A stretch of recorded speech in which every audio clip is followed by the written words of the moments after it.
Yes, you can start. Sorry about that. That's okay. That's okay. Thanks, Shashank. So some of the key things that I think when you talk about bootstrapping, these are some of the aspects that I want to touch shortly upon. As Shashank said, it's not going to be a very long PPT. It's about 24 slides, and I want to talk about my experience and some of the general takeaways that I have taken from my journey, and some of the usual PPT gyan that I'm going to be giving you. So I'm going to be talking about what is bootstrapping. Should you bootstrap or should you go after venture funding? My own journey to bootstrapping, why I did it and how to bootstrap your venture, my learnings, and the challenges and rewards that you're most probably going to face once you take up bootstrapping as a way to start your business. Shashank, we can move to the next slide. So very briefly, bootstrapping comes from pulling oneself up by one's bootstraps. So 19th century high top boots were tightened by pulling up your ankle straps. So that's possibly where the term bootstrapping originates.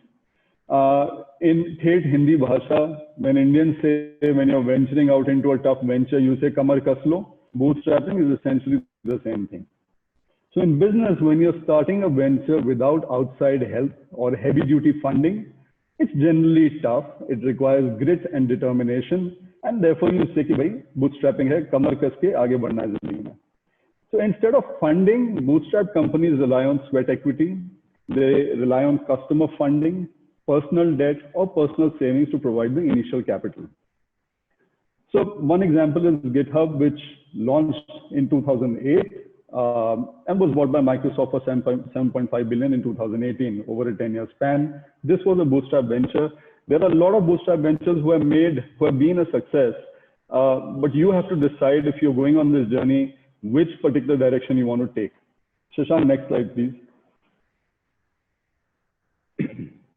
So this is a source from business.org. It talks about the top funding sources for businesses. Personal savings and credit. Friends and family are the top two sources, which we can see on the left side. Venture capital, which is the most tom-tommed source of funding, is actually much lower down the scale. Most people, the first port of call for most people is personal savings and credit and friends and family, which is exactly what bootstrapping is. Next slide, please. So what should you be choosing, venture capital or bootstrapping? These are pretty much the two things that you need to look at. If you're planning to make $1 billion business such as Facebook in 10 years and selling out, a lot of the reasons that people do an MBA, unfortunately or fortunately, besides the learning aspect, is to make a lot of money. So if you're looking at starting a business, making a success of it in 10 years, so that's a very fast run. You want to make a Facebook or any consumer-focused business that needs high marketing expenses or heavy upfront expenses such as distribution networks or machinery, then you need to go the VC route. So venture capital brings in a sudden petrol bomb, which you explode and you take off. All right. So you need a VC route for that. But on the other hand, if you're looking to make a self-sustaining long-term business, the way business used to be done, almost venture capital is a new concept. All the businesses in India or abroad that you see started off as a one-man show, maybe the family pitching in, mostly like a family business, everybody pooling in their resources. If that is the kind of thing you want to look at, so a self-sustaining, long-term, generational business, which importantly doesn't need upfront capital investments, and you want to retain day-to-day operational control, all right? If that is important to you, you want to have the freedom to choose any direction for the business you want, and you want creative fulfillment, then you need to choose bootstrapping. So be clear in terms of the direction. Is it a fast business? Do you want to be a multi-billion-dollar person, or do you want to have creative satisfaction? Do you want to pilot the ship that you're creating? Most of us leave a job, all right, because we want creative freedom. We don't want the day-to-day rigmarole and mundane activities that you're involved in a job. And if you want to go back, if you're going to go back to being directed by a team, then bootstrapping, then the VC route is okay for you if you're fine with that. But if you want freedom, bootstrapping is the way to head forth. Next slide, please, Shashank. And I think importantly, even if you want to make a Facebook, there is a lot to be said about bootstrapping initially. Okay. Why? Why should you bootstrap? What are the positives that you'll take away? So funding is like rocket fuel. Okay. Just go back to any instance in life when you felt rich on a particular day, when you had maybe 10,000 rupees in your pocket, you lost respect for maybe the bhel puri or the street food that you could enjoy. You could order everything. All right. Or have you played any video game on cheat mode? When you play on cheat mode, you don't have to work hard. You can just command magically the best gun and simply kill your enemies. So when you are taking venture capital, you have so much capital available, you simply fly. You fly immediately to the you fly immediately to the stratosphere. The problem with that is that you don't develop muscles on the way. All right. You've been given so many resources. You have a CEO, you have a chief marketing officer, you have an operations person, you have a large 100 people sales team. The problem with that is you don't learn most of these skills you don't pick up. All right. If you pick up VC funding too soon. So even if you go the VC route, going the bootstrapping route for some time is going to be good for you. What happens typically with the VC route is you hit the stratosphere, funding dries up or there is a lull. Look at the current situation with coronavirus. All right. Are people going to be getting their Series B, Series C, or are they going to be dried up? SoftBank, for instance, hit a certain air pocket and suddenly money becomes tight. What do you do then when suddenly you can't afford a certain part of your team, when you can't spend on marketing? So when you go through the bootstrapping rigmarole, the journey, you pick up really important skills which are going to stand you in good stead when you want to be more nimble and you want to save on your resources. So as the last point says, you earn your wings from struggle, from living with scarcity and choosing profitability over valuation. The advantage of, again, bootstrapping is that you learn to value profitability. You're not chasing just valuation, just the vanity numbers of how many users you have. You're chasing cash, all right? And cash is what makes a business sort of run eventually. And it is not valued enough, I think, in the current scene of things where everybody's just talking about that this business went for so many $1 million, etc. Okay, so it teaches you how to value cash and have enough in the bank for a rainy day and for running your business in an apt manner. Next slide, please. So very quickly, I want to talk about my bootstrap venture, which is going to give you an overview of what I have been able to accomplish. Okay, so I was in a job in advertising. I started my career back in 2003. So that's about 17 years back. I worked in advertising at some of the top agencies. And I picked up a lot of international awards. I did some great brand building for about 40 different brands. So I worked with Mudra, FCB Ulka, Mudra is a DDB group. Grey Worldwide, and I rose to become a creative group head and a creative director eventually. So I got international acclaim. I got ranked in the top 1,000 creative professionals in Asia by Campaign Brief Magazine Singapore, which is a Haymarket publication. And I was already, appointed to multiple international juries for advertising and marketing. So I was a jury in New York, judging advertising shows, etc. Next slide, please.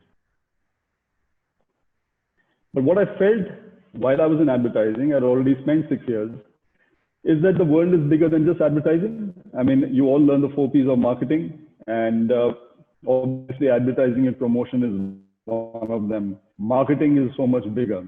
And I think that's pretty much what drives us to an MBA, to become masters of more than what we have been given in our job profile. So I came for a 1-year full-time MBA at IIM Indore. That was the first batch in 2010 of the 1-year full-time program.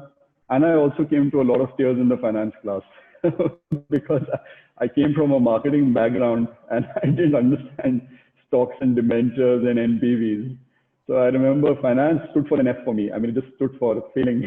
So I was given 1 F. I said, I'll take 1 in finance and focus on marketing. So I used to sit in the library and try and pick up as much marketing as I could. So next slide. And so eventually when I graduated, I had 4 offers in hand, thanks to IIM Indore. And I joined HCL as brand head in 2010. I spent 3 years at HCL and I joined as vice president of marketing at commonflow.com, which was funded by Google, Axel and Tiger. And I got a great experience of the venture world. I mean, how do companies start? How do people establish things? So this was almost like a 700 to 1,000 people strong when I joined. I was part of the senior management. But what was interesting for me was the founding team. There were a bunch of young boys. I think some of them were from IIT, etc. So they didn't have the heavy loans that all of us have. You know, when we graduate from IIM, unfortunately, the fees is heading so upwards that, you know, the first thing that you're looking at is paying off the loan, not at starting a venture. So it was very interesting for me to see these young boys who had started off after just 2 years of work experience. And my personal journey has somehow been always about growing. So when I grew from advertising to marketing, even in the marketing job, I felt like I want to get into P&L management. I want to get into sales management. I want to understand operations. I mean, ultimately, if you want to rise to the top of an organization, all these things become important. And it was not so much about even becoming a CEO or something. That was not my aim. It was simply personal growth and growth as a person, I think, which is essentially our journey on earth. We are all here to be the best version of us. And what I realized is that when I was there at Common Flow, there is always a glass ceiling for almost everybody. In any job that you go to, I mean, even if you go into, after your placements, you're going to head into the management training program or a middle management role, depending on which course you're in.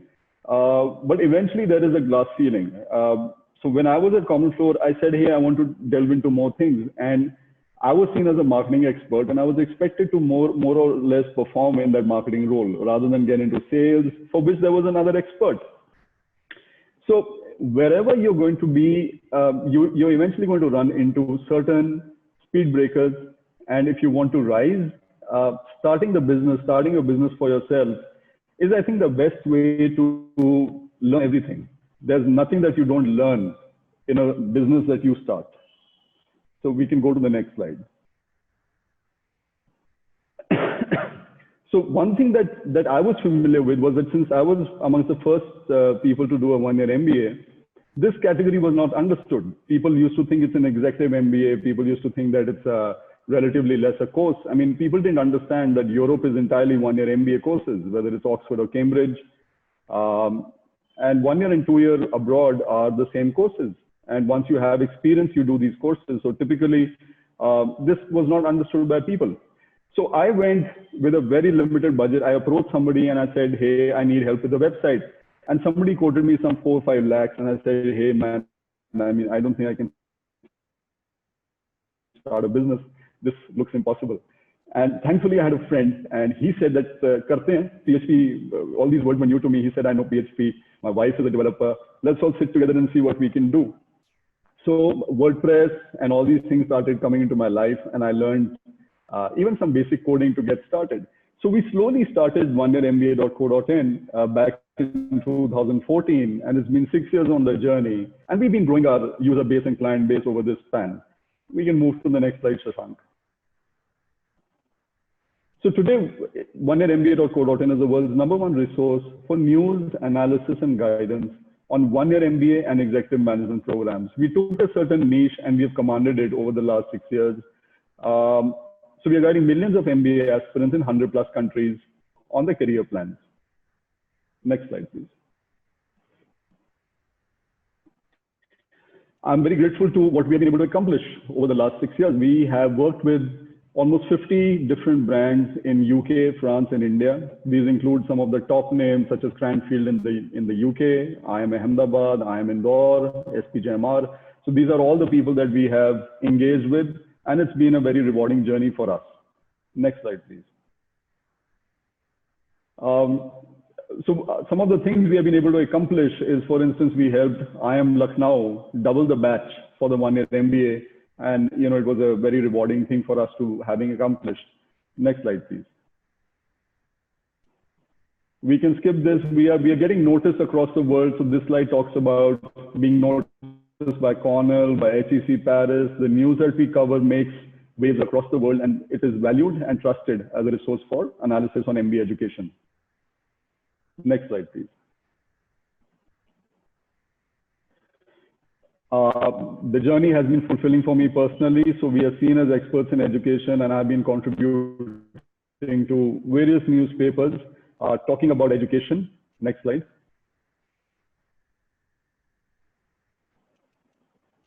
And we've been grateful that we've been doing advocacy for MBA education. We have been helping, it's not just been a personal journey. We, for instance, have identified certain education issues that exist in India. For instance, a one-year MBA was not really classified as an MBA. It's still got issues in nomenclature, etc. So we have been shaping the MBA education landscape. We petitioned the government back in 2016 or so, and this was noticed. So the left part shows, you know, I am students and alumni urge government to change MBA degree criteria, to look at experience as a very important metric for awarding an MBA degree, because globally an MBA is seen as a post-experience degree. And this has led to certain fruits. Most of the IIMs have changed the nomenclature for the one-year MBA from an executive course to an MBA course. So these are some of the things we have been able to accomplish on this journey, which I'm happy about. Next slide, please, Shashank.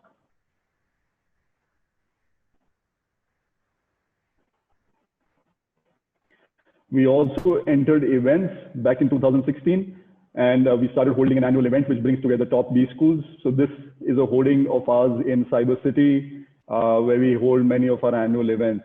Next slide, please. That's just some pictures from the event that we started hosting. So these were big things for me because these are self-financed, created out of our own pocket. We haven't taken funding, but we have been able to bring together some of the top B schools from India, abroad, get together people and provide a response to these B schools, where we are now valued as a partner by most of the top B schools in India. And we are also into admissions consulting. So we have, that's a vertical that we grew. And we have been talking to some of the best aspirants in India. For instance, somebody who's been commanding naval warships got in touch with us a couple of days back looking for help. And he was sharing this opinion with us, which has been, again, a pleasant thing for us. Next slide, please. So let me come to the meat of the matter. If you're looking at bootstrapping, how will you go about it? So not every bootstrap venture remains bootstrap forever. All right. Coming to VC funding, coming to venture capital eventually happens, because there will be a time when you need a rocket, when you need petrol in the engine and your own funds are not enough to fund growth any further. So most people start off at the beginning stage with borrowed funds within family and your own resources. Then you essentially arrive at the sales stage, where hopefully your product starts performing and your sales start supporting your daily operations and your working capital requirements. Eventually, you will come to external funding, but it comes later as opposed to chasing venture capital from day one. Next slide. So how do you bootstrap? What are some of the learnings? What are things that you can take and keep with you when you start your own business? So first thing I would say, make sure what you're starting is built around not just a market opportunity, but around your passion, because you are going to be the main pillar for the business, at least for the first 1 year. You're going to have to do taxes. You're going to have to do operations. You might even have to clean the dishes. So be clear that your skills are utilized and you're not just looking at, this is a blue ocean. All right. So you got to look at what can you do on your own, and then eventually get help to manage later. Passion I was talking about, because it's going to be a tough journey. It's not so glamorous as, you know, taking venture capital and then living and taking up a nice swanky office and having a lot of staff. You're going to be doing a lot of the things. So make sure your passion, if you're passionate, it will see you through the dark days. Okay. You need that kind of passion to survive this journey. Then if you lack something, I would say learn it immediately. All right. It's a great thing that people are picking up coding today. A lot of you come from engineering backgrounds, which is great. If you have coding skills, then you can employ them immediately. If you lack certain skills, build those immediately and bring them to the table, because as I said, you're going to be doing everything.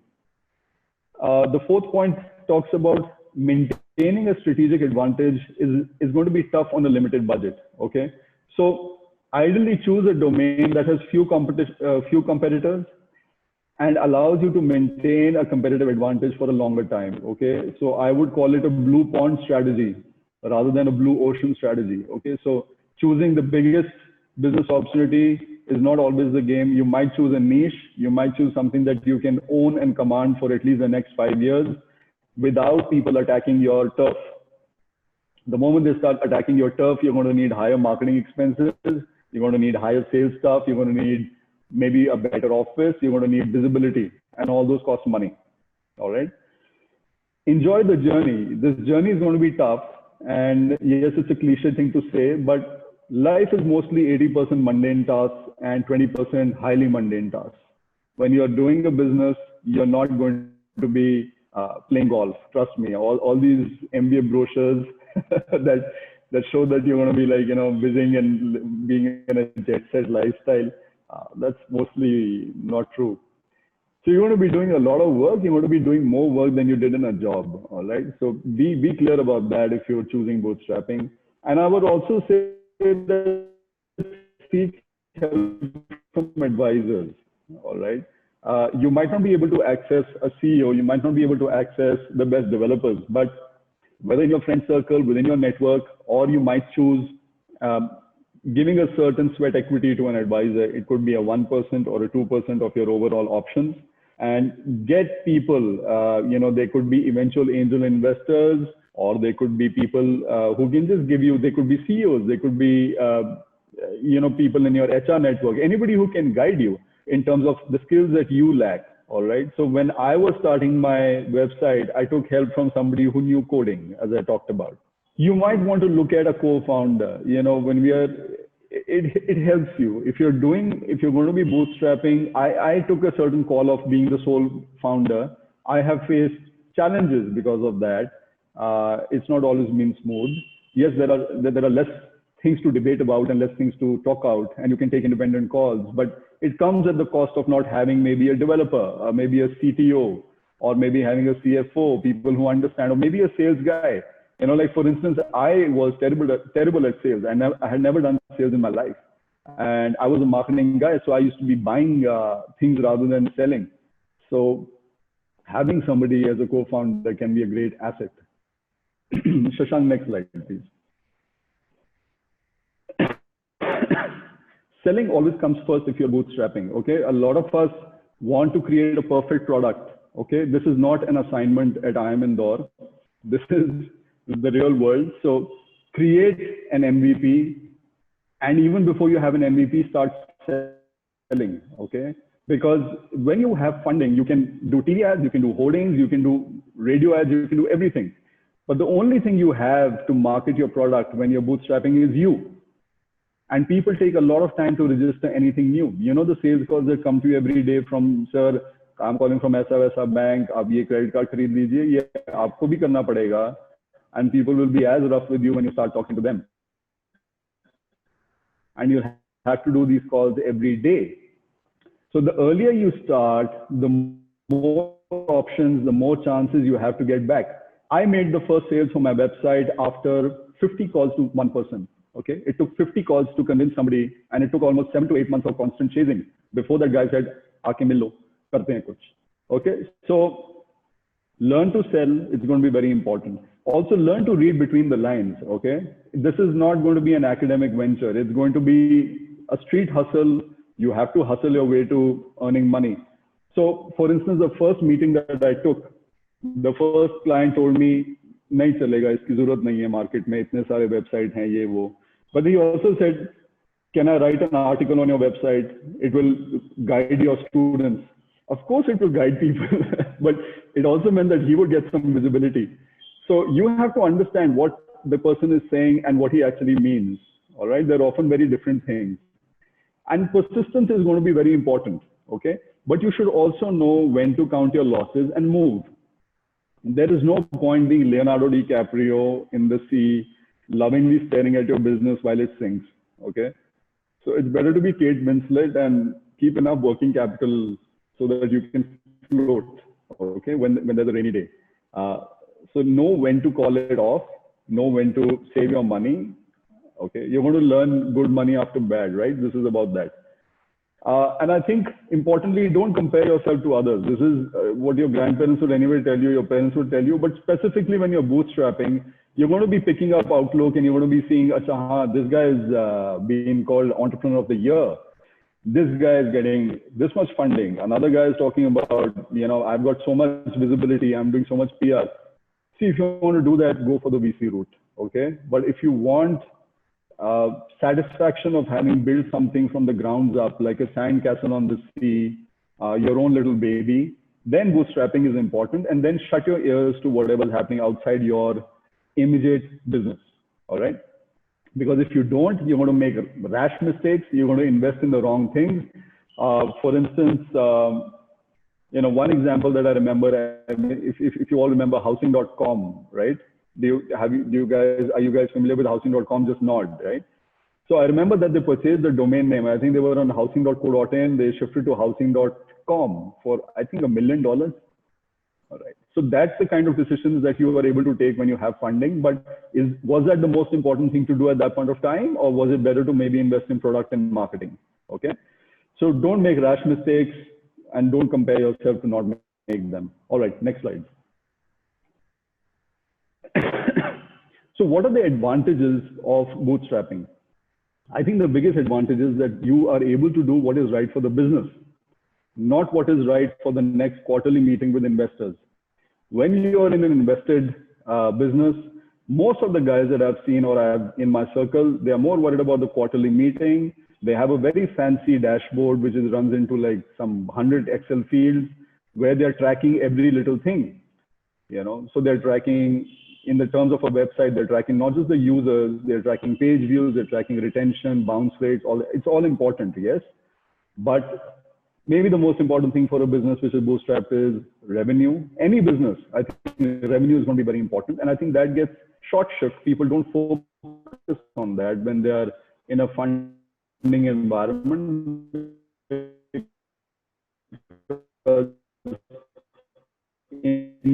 Investors a 10x return for whatever they invest with you, and you need to show growth.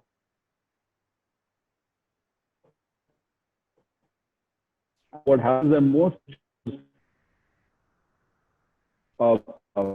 they don't catch this. In this quarter, we are going to sustain working on the core essentials, which are going to be important to you eventually.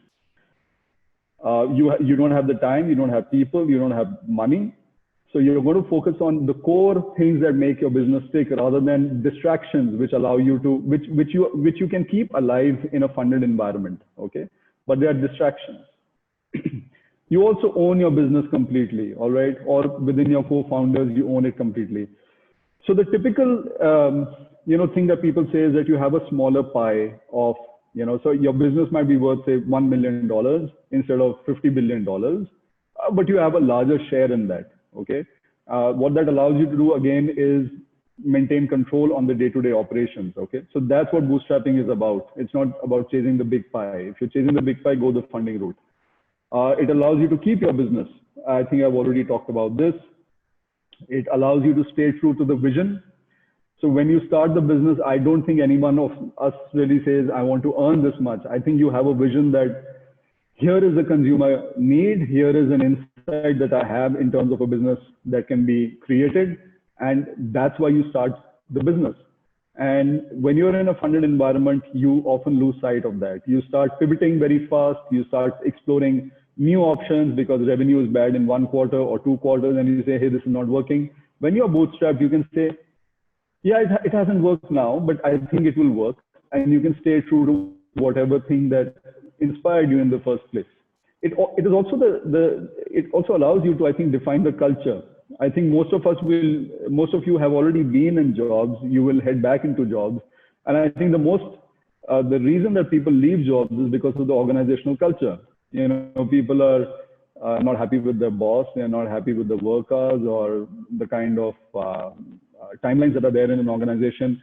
All of this is in your control when you're bootstrapping your own venture. And I think you have more money in hand versus higher valuation tied up in stocks. So the thing that you keep hearing is that XYZ has become worth $10 billion. No, he's not.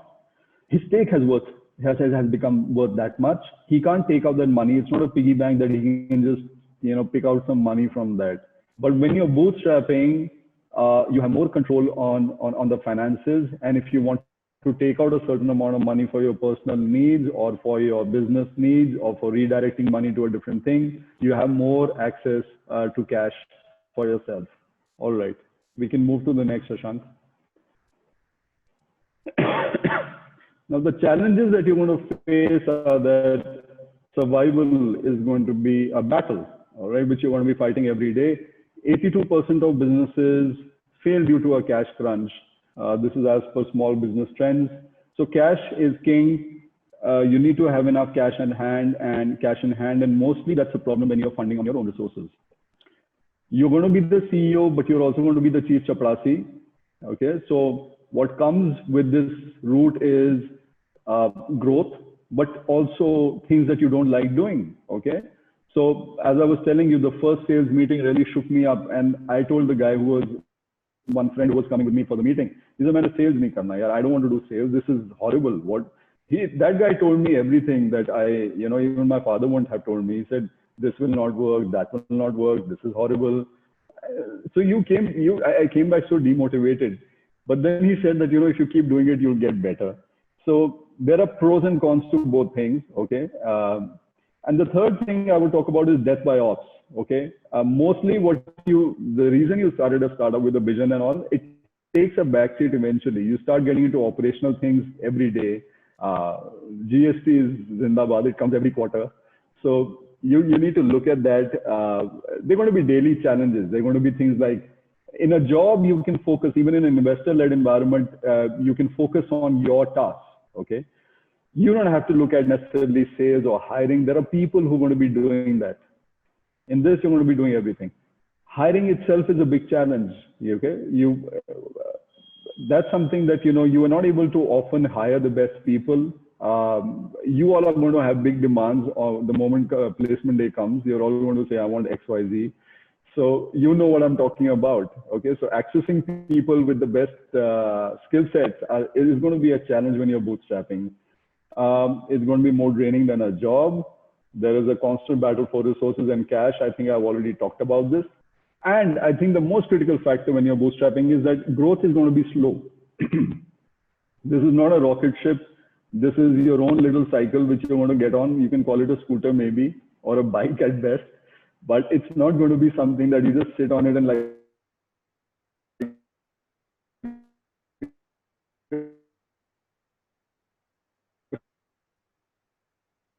Ferrari, you take off into the sunset.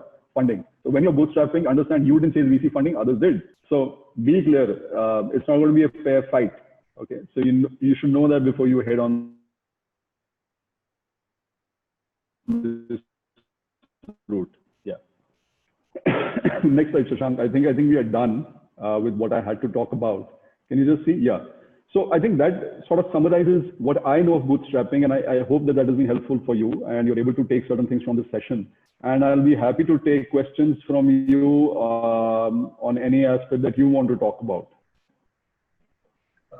Yeah, thank you so much, Shikhar. I think that was pretty much elaborate. But before I open up the floor for any kind of questions, I had a query to ask.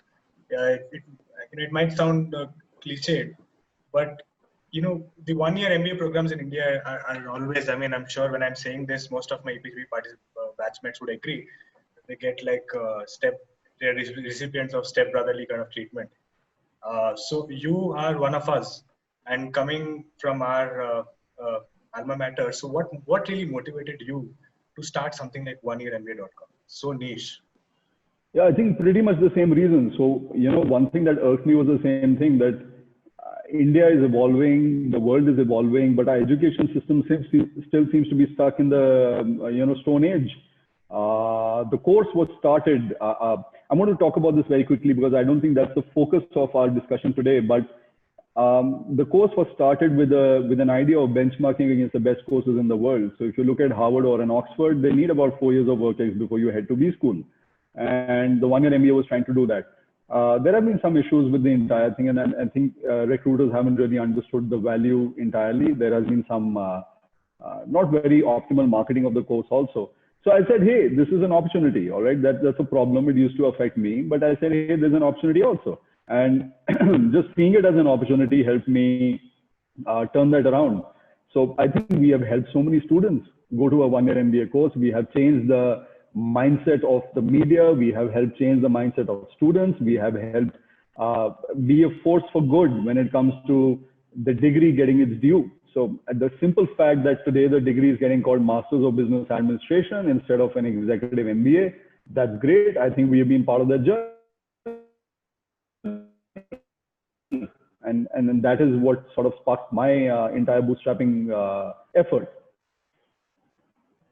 That's great. So yeah, I'm actually seeing some of the participants are actually posting their questions in the chat box, which I'm going to ask you. Well, the first question is from Adesh, and he's talking about well, he's saying one of the main reasons for startup failure is lack of awareness amongst the customers. While maintaining healthy cash flows is important, might be detrimental for scaling. So he's talking about the flow versus scale aspect. How should a startup prioritize that, the cash flow versus scale, in such a phase when you're just starting up? Yeah, so I touched upon this point that cash flow is going to be a struggle when you're starting up. All right, so that's the call that you take when you start up. Do you go the bootstrap route? And you go the bootstrap route when you are not looking at scaling fast. Okay, and scaling is not always important. Scaling is also about valuation. Scaling is about getting users on board. Not every business needs to scale immediately. Okay, so you need to see what is suited for your entire requirement. I mean, you don't wear a tracksuit to a business meeting and a business suit to a track meet. Okay, you got to see what's important for you. So as I said, if you scaling fast is important where?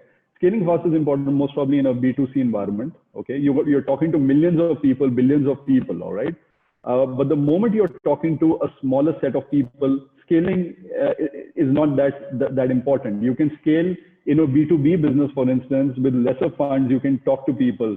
I don't need to do TV media. I don't need to do, let's say, internet advertising. I can do targeted emailing. I can do targeted one-on-one meetings and sell.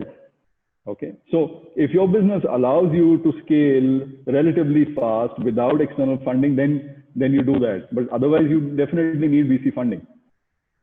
And the other thing is that, you got to also understand that not always what's important to you sinks in with VC funding. So yeah, you want to scale, but does the VC see your business as viable? VCs typically want a very fast return, and your vision for a business might be, say, selling milk in hinterland or in the hinterland, or maybe taking medical devices to the hinterland. I don't know. It could be something that a VC doesn't want to invest in. So it's not just about the scaling versus cash flow concerns. Does your business even qualify for VC funding? All right. So these are some of the challenges that you want to look at. Yeah, I think that's very well explained. Just to add a small thing there, even I started a non-profit back in 2017. So I had this very pertinent question, like, what should take precedence? Should sustainability take precedence, or should scalability take precedence? And in my case, it's a very, it varies from case to case. I think you very well summed it up. In my case, it was sustainability because, for me, I have to show my people who are funding me, my sponsors, I have to show them some kind of an impact if it's a non-profit. And for you, perhaps you have your own worldview on. Exactly. That's a good example. When it comes to an NGO, you're looking at sustainability and not profitability. All right. And that aligns perfectly with the business model, if you can call it a business at all. So you need to judge it for yourself. Where do you need to go? And then eventually choose a device. Bootstrapping and venture funding are both available. Choose your journey, choose the end goal, and then choose the kind of vehicle that you're going to be sitting in. Yeah. Thank you, Shikhar. So the next, there's one more question. It's from Avinash. He's asking, one of the benefits of taking external funds is the underlying credibility and visibility that comes with it. So it boosts the confidence of vendors as well as customers. In bootstrapping, how do we compensate for that credibility and visibility, which is a byproduct of external funding? A lot of times it may happen that when you're funding yourself, you're not getting that kind of an external visibility, and that's not helping your startup. Yeah, fair enough. That's a good point. And that is why most of the So what it also comes back to is, I think, your personal credentials when you're starting, all right? It's not always the VC that provides, and definitely the VC gives you a certain brand name and a recall, and the press starts talking about it because the VC commands a lot of respect. What comes into play when you're bootstrapping are your personal credentials, all right? So what helped me was that I was writing in mainline media, I was writing in Business Standard, I was already a recognized face in advertising and marketing. I had decent amount of work experience. So when I said that, hey, I come from these advertising agencies, this is my marketing background. I've handled so-and-so brands. I've handled 40 plus brands. There was a certain confidence when I talked to the sales guy, to the buyer, sorry, I was a sales guy. And so it comes down to your personal credentials in that moment. And so you need to, as I said, be clear. Can you carry that weight? Can you be the face of the company when you're bootstrapping? If you feel you can't, then your product needs to be doing the talking. Your product needs to be viral. It needs to be something that people recognize. All right. So again, that is the other way. So either it's a brand, you are the brand, or your product becomes a brand. Then the VC is not the brand. Okay. So then look at a product that could go viral. And maybe also, I think that marketing can play a role. The marketing environment has changed very rapidly. There used to be a time when you needed to advertise on TV, you needed to advertise on a lot of things, and that costs a lot of money. But today you can make a viral video, all right, and that can suddenly bring crazy credibility to you if it is done well, okay. And you need to be careful on what kind of values you sort of associate with your brand.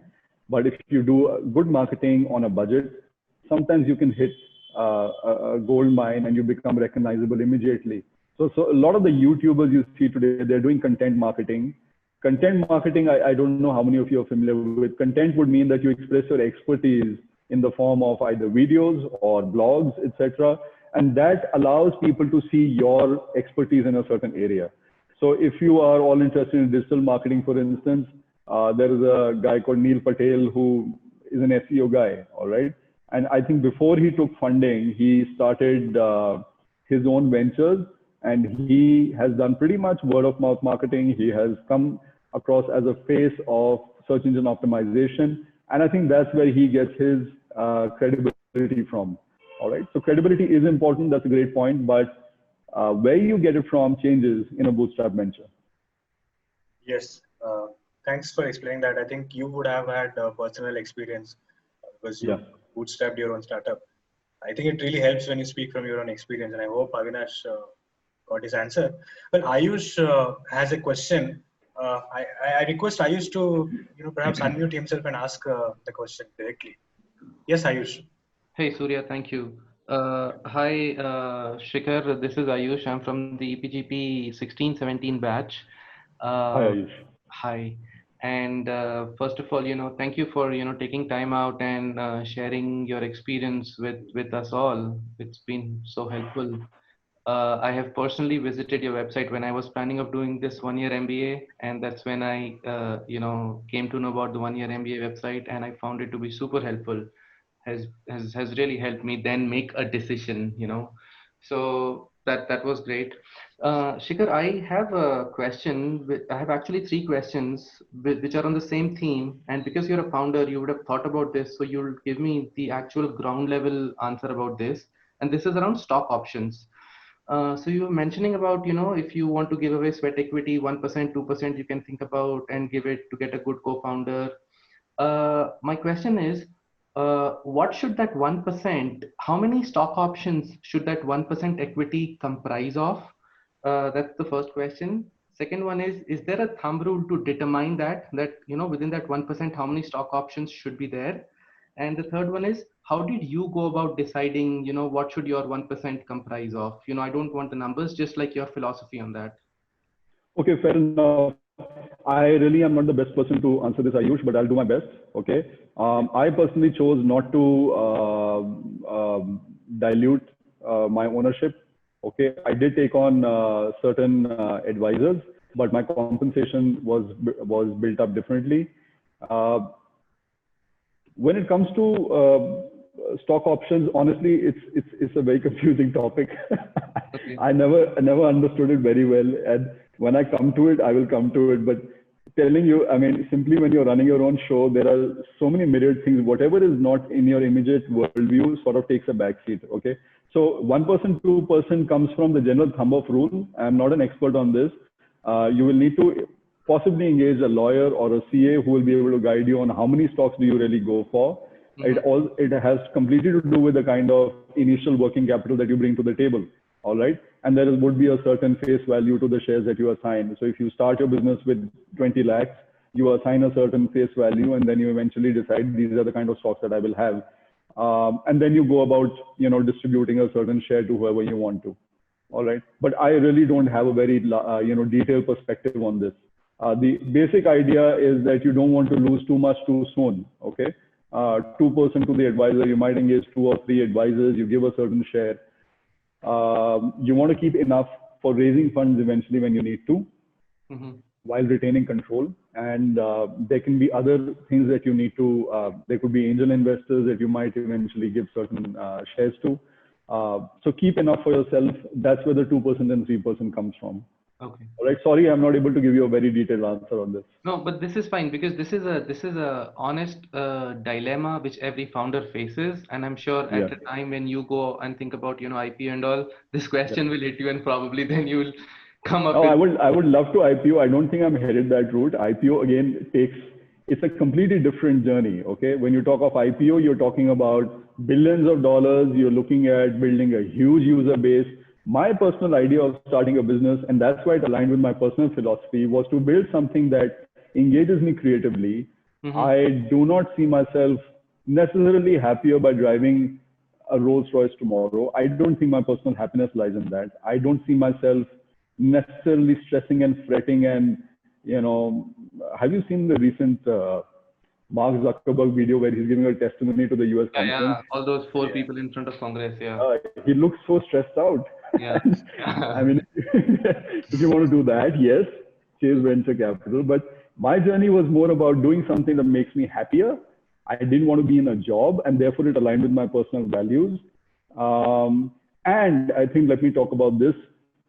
The moment you look at stock auctions and things, not only do you enter crazy finance terms like phantom stocks and weird things which I don't really understand. Only phantom I remember is a guy who was in a purple suit.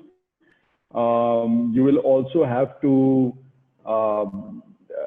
make your firm a company, okay? And that comes with compliance issues. It comes with declaring certain annual things to the government. That's the last thing you want to do till you really have to do it, okay? So becoming a company, that itself is a journey, and then becoming, diluting things and then choosing how many stocks you will have is an entirely different journey. And each one of them comes with a complication. Right. Yeah, totally agree. Well, thank you so much for that, Shikhar. Sure. Thank you, Shikhar, for the answer. And thank you, Ayush, for joining us today. So encouraging to have people from all across. I think it's good to see our seniors coming and joining us. Shikhar, Prashant has a question. He's asking, when 1 year MBA was started, the scene in the market resembled an ocean rather than a pond, which I think you showed in one of your slides. And websites were there, they're already there, regarding MBA study and all. So how did you visualize the market and the growth for the venture when you were just starting out as a young man, which you still are? Yeah. So honestly, a young boy, I hope. And when we were studying also, there is a script that you're provided on how to do things. That's all very nice, but when it really comes to doing something, you usually don't follow the script, okay? Often you don't do detailed Excel sheets, you don't do NPV analysis, you could, but many times you don't, okay? So when it came to my concern, I said, hey, this is a consumer need. This is what I know. There's an alignment. It marries my personal values, and I think I really want to tell people what this course is about. And so I sort of started it. Just repeat the question. What did you say last? Shashank, could you say that again? He's asking you how. So how did you visualize the market and the growth of your own venture? When you're starting out, you have Yeah, a 10-year yeah. plan or a 5-year plan. Yeah. I didn't. I said, I don't want to work in a job. I just want to try this. That's it. I said, I have this much money. I'm going to try doing this. Hota hai, hoye, nahi hota. We'll go back to a job. Unfortunately, but I did not do so much deep diving and analysis and dipsticks and all the consumer search stuff that you guys are doing. I simply identified a problem and I said, can I solve it? I said, yeah, within my resources, I think this is a problem that I can solve.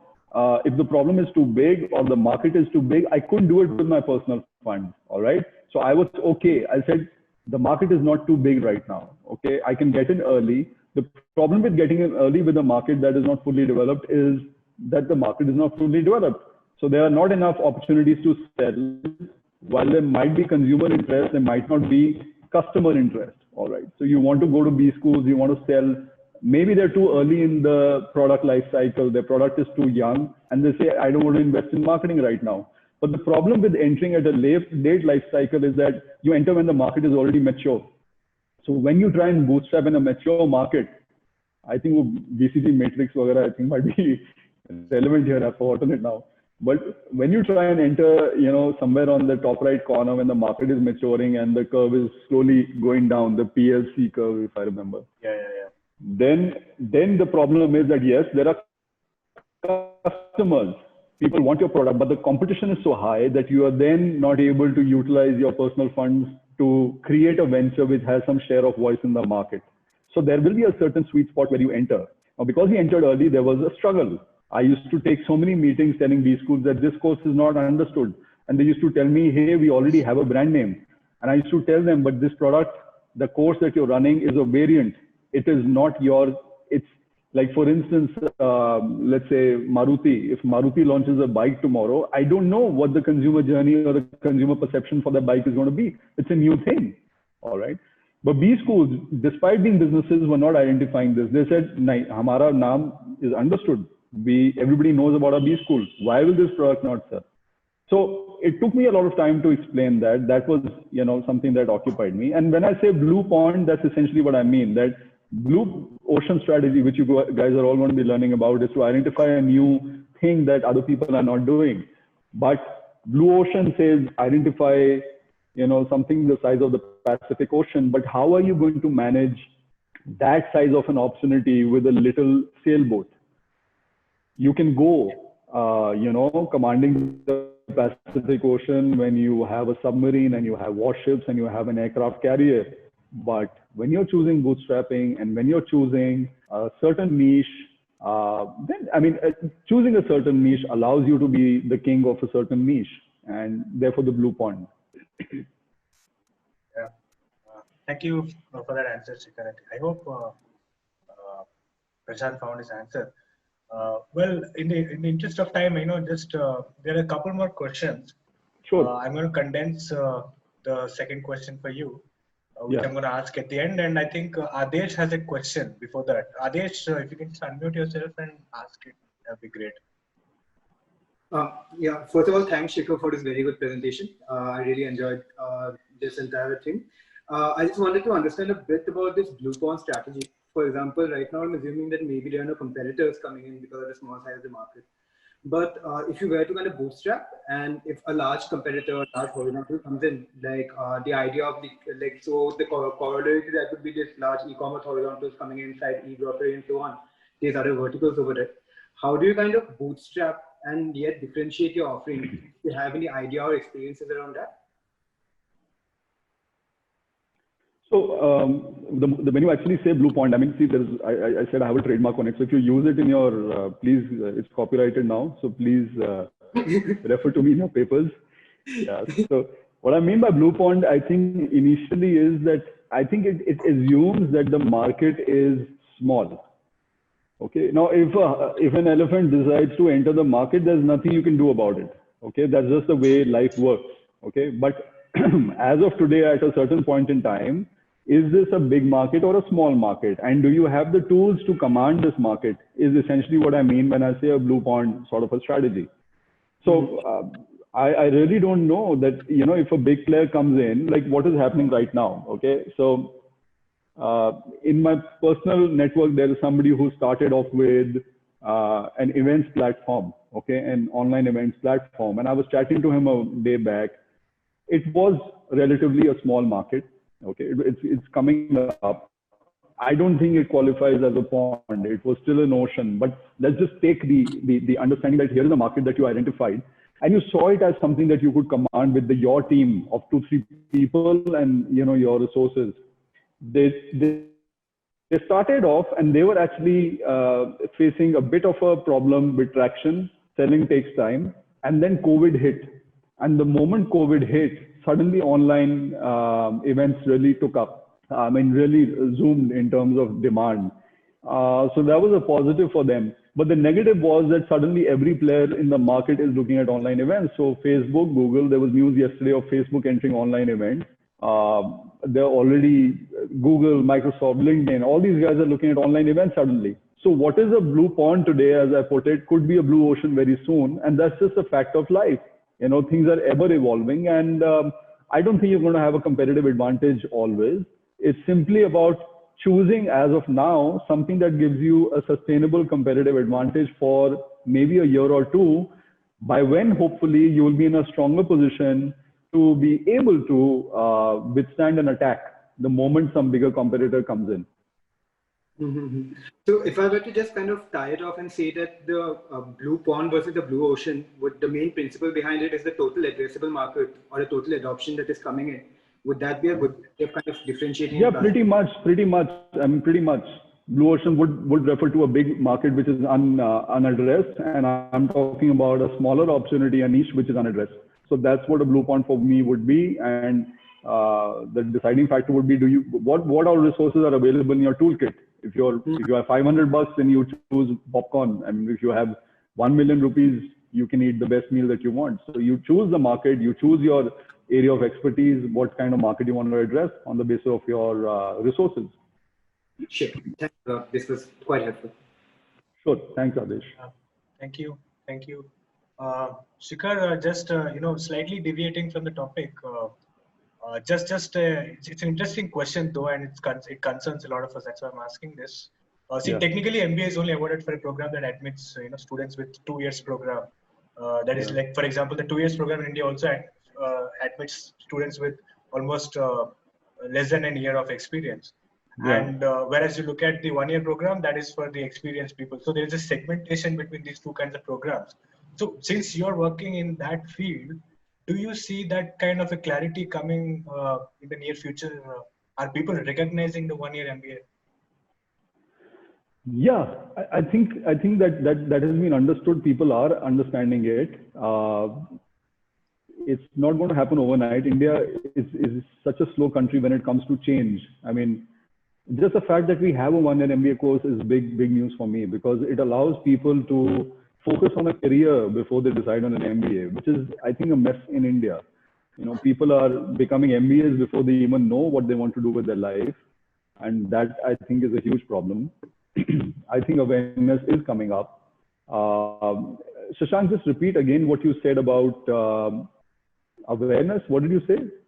Yeah, so this question is from Kaushik. He's saying that the 2 years program that we have in India, internationally it's well known as the Masters in Management. That's what we all know the 2 years courses as. For instance, SP Jain has a 2 year program and has a 1 year program as well. So the distinction are people, maybe is there a growing awareness in that? Maybe, Shashank, can I put the question actually? I mean, sure. Yeah. Go ahead. Yeah, Shikhar, I'm sorry, I just had to come in. Quickly to say that, the 2 year program is actually considered to be a master's in management if there are students without any work experience coming in. But in India, we generally refer it to saying it as an MBA. It's become a generic term. Now, do you see, as you are a pioneer in sort of creating this and raising awareness for this, do you see this awareness actually catching up with the public in future? And I mean, pretty soon, if that's going to happen. Just want to have your opinion. The voice is breaking. Yeah, okay. So I feel that awareness has changed a lot. I think we have played a role in that. Students have played a role in that. The media is slowly understanding that, yeah, these courses are different. These schools are marketing the course differently. IIMs have rebranded the course as an MBA. All these are positive steps. And as I was saying, India is a slow country. It takes time for perceptions to change. We are a very traditional Asian country. The more east you go to Japan and things, you see that tradition is very important. Everything new takes a lot of time for people to accept, but I think change is happening. And I think what is also going to drive change is that, I don't know if you're tracking education, but Harvard, Bangalore was a headline, I think, in some of the papers a couple of days back. A lot of the US universities are looking at maybe India. Not maybe, they are looking at India. And the moment you have international standards being set, the FT ranking, for instance, is just one thing, which sort of made these schools focus on the one-year MBA because they want to rise in the world rankings, and only the one-year MBA qualifies for that ranking. Similarly, Shikhar, for SOs, are the FT rankings released for this year? No, I don't think. I'm sorry, I'm not tracking it on a day-to-day basis, so I can't comment on that. But I'm saying that FT rankings and Association of MBA accreditation, these are some of the things that only the one-year MBA is able to sort of get as MBA course, as an MBA course. So that's a big thing. All the IIMs have tried to go for AMBA and have got that for the one-year MBA. I think foreign B schools coming in, education is, with foreign B schools coming in, education is going to be benchmarked globally. Indian institutes will have to change. Let's just see maybe the situation in automobiles 20 years back. There was a time when you were only riding in a Padmini or a Maruti 800. And when the markets opened up, you suddenly had the best technology come in. And then you saw innovation happening from Tata. So the Tata Harrier today is an entirely different car from the Indica. And the Mahindra XUV or the SsangYong cars that they have brought in have good technology. So the moment you're facing a larger,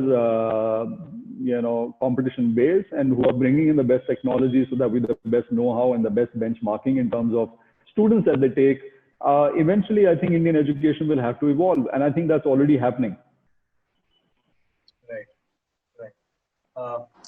I hope you got your answer there, Kaushik. Thank you. Thank you. I got it. Thank you. In the interest of time, I'm going to go ahead and ask one last question, which I've been receiving in my private chat from a lot of people. It's a very cliched question, and I'm going to end with that. How did IIM Indore help you in your career? How did it help me? It helped me a lot. When I was an advertising guy, as I said. I was a copywriter initially. I was on the creative side of advertising. That's not even the business side. Okay, so for those of you who don't know, an advertising agency has two sides. The creative side, who create the scripts and the advertising that you see on TV, and the client servicing side. So the client servicing typically is the business end of things, and they understand more about client requirements. So when I came to IIM Indore, all those classes, even though I didn't understand many of them in finance, as I said, somewhere I think something stuck with me. And then I started understanding the worldview. And I think the mistake most of the MBA aspirants end up making is trying to chase a gold medal instead of learning. Okay, I had some unique people in my batch also who wanted a gold and silver medal. I don't think MBA is about these medals. You are already a high earner in the corporate world. You're coming for education. Just focus on that. And that's what I tried to do. And I think that's when IIM Indore helped, because I think you essentially get a toolkit with an MBA that is with you. You should not again make an attempt to remember every lesson that you're picking up in MBA. All right. A lot of people carry the books back with them and they start keeping notes. And see, life is going to teach you again. Whatever you're learning is just a base that IIM Indore is giving you. You're going to go back to the corporate world and you're going to realize, yeah, what you learned is a little outdated. Some of the things are ahead of its times. So not everything is going to fit in like a perfect piece of a puzzle, all right? You're going to hit corporate culture. You're going to hit office politics. You're going to hit all sorts of challenges. The way IIM Indore helped me and the way it will help you is by giving you a certain reference all right, that you are able to relate to concepts, you're able to have a structure to your, everybody understands advertising, but not in the way you will understand it after the IIM Indore MBA. Okay, so you will need to go back to your concepts, you will need to refer back, but you'll know after the MBA what to refer to. That's it. That's how it helped me. It gave me a certain worldview, which allowed me to engage with salespeople, which allowed me to engage with operations. And in HCL, when I was hired, I was reporting to the chief marketing officer. That was a completely different world for me. And to be able to understand his demands and to be able to explain what I was delivering to him or what the company needed in terms that were understood by the entire company is what the MBA at IIM Indore gave me. Thank you, Shikhar. I think that was a very important lesson for all of us, that you pick and choose what you want rather than going for the entire ocean and just work in your pond and go your way up. I think that's beautifully put. And just one last question. And participants who wish to leave they may leave. But just one question that was privately posted to me. This is the last question that I'm taking in the interest of time. Already apologize for delaying this for 15 minutes. Can you ask? He's asking me, about the impact of having a degree or not having a degree, because there is I think in one of your slides you already also mentioned that currently there's a case or petition going on in the Rajya Sabha. They're actually talking about whether or not to grant degrees to one-year MBAs in IIMs. So what's your take on that? What about my take? I absolutely think that there should be degrees, right? I mean, so what's the question? Do you think it matters? I mean, if yes, how? Just to obviously. I mean, obviously, degree. Obviously, it matters because it's an accepted thing. The moment the 2-year course is a degree and the 1 year is not a degree, if that happens by some mistake, then obviously that's not a great thing because you're comparing courses.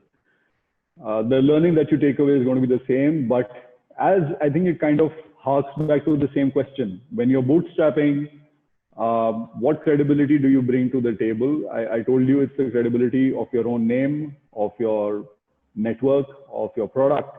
And right now the product is you when you launch into the corporate world. And therefore the kind of things that you have with you define your credibility. And therefore having a degree will matter. And I think that needs to be, I hope the politicians and MHRD, they all understand what exactly the course is all about and not go for tradition. But I mean, if you're trying to go for the best technology in every sphere, if you're trying to compete with the world in technology and military, you want to make India manufacturing base, you want to shift businesses from China to India, you want to make in India, then you better make the best thing in India. And if the 1-year MBA allows you to benchmark against the best in the world, then that's what you should be focusing on as a premier product. So I hope that Indian politicians and the powers that be understand this and give the course the due status. Thank you, Shikhar. Well, on that note, I think I'm going to conclude. It's so good to have you with us. I know you're a busy man to catch, and my colleague Shivangi had a tough time catching you. But we're so glad that you could make some time for us. This has been very enlightening. And on a lighter note, I think you can give us some kind of an alma mater discount in your website, maybe. Alma mater discount? I'll give you money to come to the website. I'll give you $100. Thank you so much. Thank you. Sure, Thank you, everyone. Thank you, participants. Thank you, Shikhar, once again. We will connect after this call. Thank you. Thank you. Thank you so much. Thank you, everybody. Bye-bye. Thanks a lot, Shikhar. Thank you, Shikhar. Thank you. Thank you. Thank you. All the best to everybody. Thank you. Thank you. Thanks, Shikhar. Thank you very much. Thank you.